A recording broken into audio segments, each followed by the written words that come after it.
My name is Fiona Woollard. I'm an associate professor in philosophy, which means that I do philosophy. I do all sorts of philosophy. I do a little death, a little sex, little pregnancy, and driverless cars. So I kind of do the driverless cars stuff so that I can have something that I can talk about in polite conversation. Because if you're sitting on a train next to somebody and they say, "What do you work on?" and you say, "Oh, well, I'm working on whether it's worse to kill you or to let you die," they tend to start edging away. And if you say, "I'm working on sex," they tend to start edging a little bit closer, sometimes a little bit too close. And if you say, "I work on pregnancy," they go, "Boring woman stuff." And if you say driverless cars, they go, "Ooh, cool, robots." But I'm not going to talk about driverless cars tonight. I'm going to talk about philosophy of pregnancy, birth, and early motherhood. But you came to a Women in Research special, you only have yourself to blame. So, what is philosophy of pregnancy, birth, and early motherhood? Well, basically, I see myself as trying to do two things. The first thing is that there are loads of philosophical mistakes in the way that we think about maternal behaviour, which ultimately have the effect of making mothers really, really miserable. So basically, mothers get judged all the time for things that they shouldn't be judged for. And so the idea is that I point out all these philosophical mistakes, and then we stop judging mothers, and mothers stop feeling guilty, and the world is a better place. So that's coming on a little bit more slowly than I'd originally. I discovered this really weird thing. If I point out to people that they're making philosophical mistakes in their thinking, in their everyday life, they don't immediately stop doing it. That's weird. So that's the first thing. The other thing that I basically try and do is to show that pregnancy, birth, and early motherhood, which philosophers haven't paid very much attention to, are really philosophically interesting, and if we look at them carefully, then we'll find lots of cool stuff which is going to have implications for other areas of philosophy. So I recently had this fellowship. It was on, deep breath, Mother Knows Best, Pregnancy as an Epistemically Transformative Experience and the Implications for Applied Ethics. Now, when I was on my fellowship, a lot of people asked me what I was working on. And when I told them the title, quite often they'd have fallen asleep before I got to the end.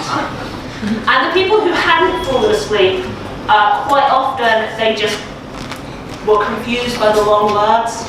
Epistemic what now? So if you stayed awake through the whole title, well done. But so it's full of complicated terminology, but it's actually a really simple idea.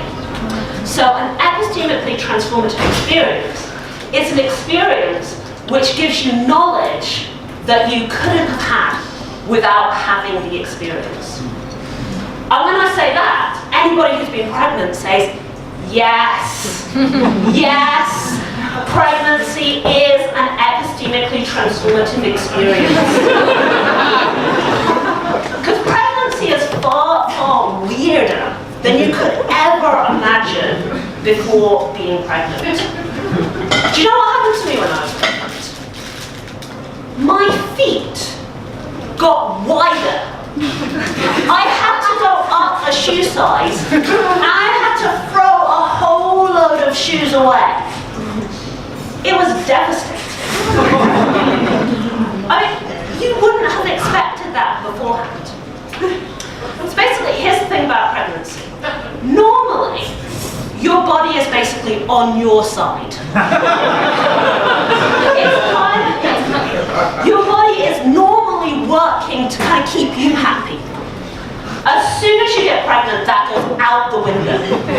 Your whole body, even your feet, is doing stuff that's designed to keep this strange creature, which you're growing inside you, happy, and to ensure that it can kind of get out as smoothly as possible.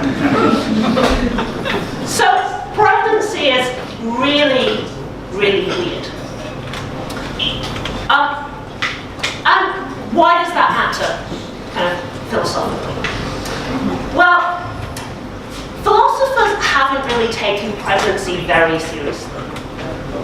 So imagine that you are a small green alien from Alpha Centauri.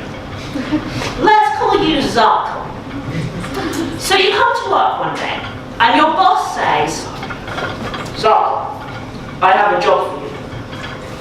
And you say, yes, sir! You're really keen because you're going for a promotion. So your boss says, Zarkon, we have discovered a new planet called Earth. And it has these creatures on it called humans. And we want to know how they reproduce. I want you to find this out for me. But don't worry.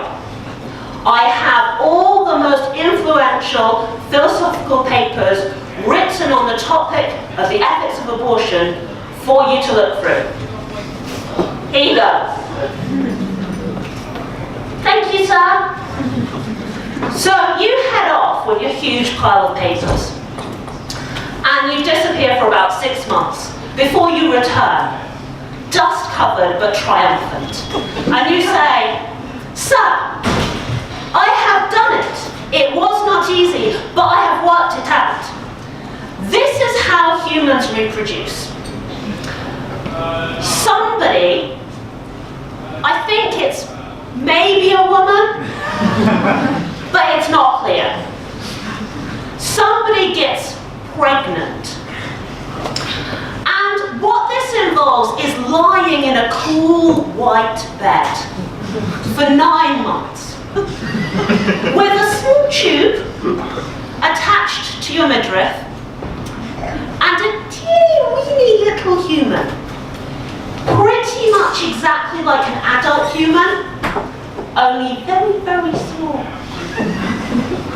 A teeny human attached to this tube. And you just have to lie in the bed for 9 months and nothing else happens. There are no noticeable changes to your body. Now, just in case you are a small green alien from Alpha Centauri, any small green aliens in the house? No? That's not exactly what pregnancy is like. And this matters because if we're going to talk about, for example, the ethics of abortion, whether people should be forced to remain pregnant when they don't want to be, it's kind of important that we know what we're actually asking of them. What is it actually like to be pregnant? And if I'm right, and pregnancy is an epistemically transformative experience, that's not something that you can know unless you've actually been pregnant. There's this really important knowledge that's only accessible to certain people. So we have the kind of problem that philosophers really like. How do we deal with this? How do we respond to this really important knowledge that's difficult to access? And it's not just pregnancy, right?